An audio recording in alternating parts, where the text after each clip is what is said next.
이번 탄핵 정국에 청와대 주요 보직을 맡았던 인사들이 줄줄이 구속됐습니다. 박근혜 전 대통령은 물론 김기춘 전 대통령 비서실장, 김종 전 문체부 차관 등 국정농단 사건의 핵심 관련자 대다수의 구속 사유는 직권남용 혐의입니다. 일반 국민들에게 직권남용은 익숙하지 않은 죄명입니다. 직권남용죄는 공무원 신분인 사람에게만 적용되는 공무원 직무범죄이기 때문입니다. 과연 이들은 검찰의 주장대로 직권남용죄로 처벌을 받게 될까? 결론부터 말씀드리면 직권남용으로 처벌받기는 어려워 보입니다.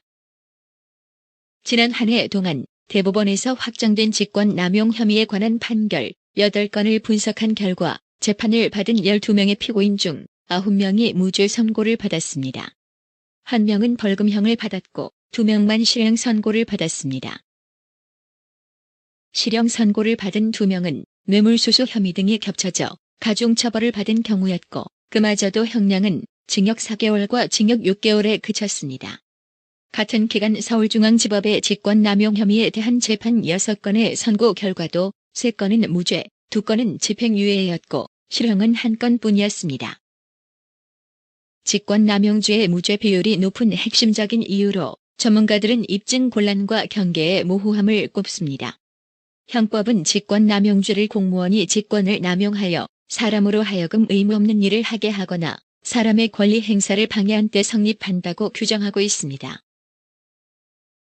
손동권 건국대 법대 교수는 피고 측에서는 사익이 아닌 국가이익을 위해서 한 일이라거나 정부 차원의 정책적 결정에 따른 일이라고 방어하기 좋다라고 하며 재판에서 늘 불리한 건 정황 증거만으로 법관에게 유죄라는 확신을 줘야 하는 검찰 쪽이라고 말했습니다. 직권남용은 상대방에게 의무 없는 일을 지시했더라도 그럴 만한 정당한 이유가 있으면 무죄가 선고됩니다. 구독자 여러분의 이해를 돕기 위해 사례를 들어 설명해드리겠습니다. 지난해 10월 금융감독원 김모 국장은 농협 등이 부도 위기에 처한 경남기업에 300억을 대출해주도록 해줬다는 혐의로 기소됐지만 서울중앙지법 형사 30부는 금융시장의 안정도모라는 목적에서 한 일로 볼 수 있다는 취지로 무죄를 선고했습니다.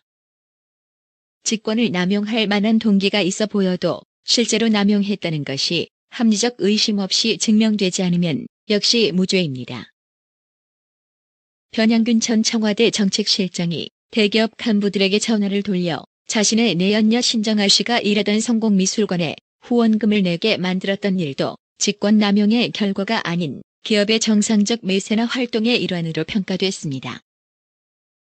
대법원은 2009년 1월 변 전 실장의 직권남용 혐의에 대해 무죄를 확정했습니다.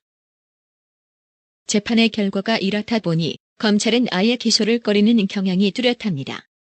지난 2015년 한 해 동안 검찰은 직권남용 혐의로 입건된 970건 중 33건만 기소하고 923건을 불기소 처분했습니다.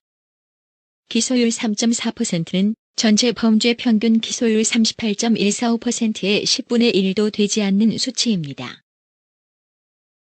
이창현 한국외국어대 로스쿨 교수는 직권남용은 의율하기 어렵고 법원에서 무죄가 많이 나와 검사들이 직권남용으로는 기소를 안 하거나 다른 죄명으로 바꾸려 한다며 기소를 통해 선례를 많이 남겨 이 정도는 남용이라는 기준이 서야 한다고 말했습니다.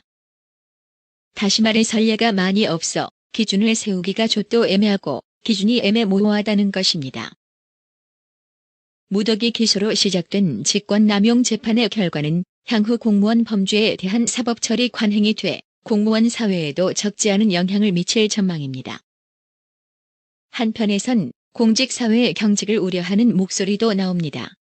익명을 요청한 한 부장검사는 직권남용과 정상적 직무 집행의 경계가 애매한 경우가 많아 엄격히 처벌하면 공무원들이 정당한 권한 행사도 주저할 수 있다고 말했습니다.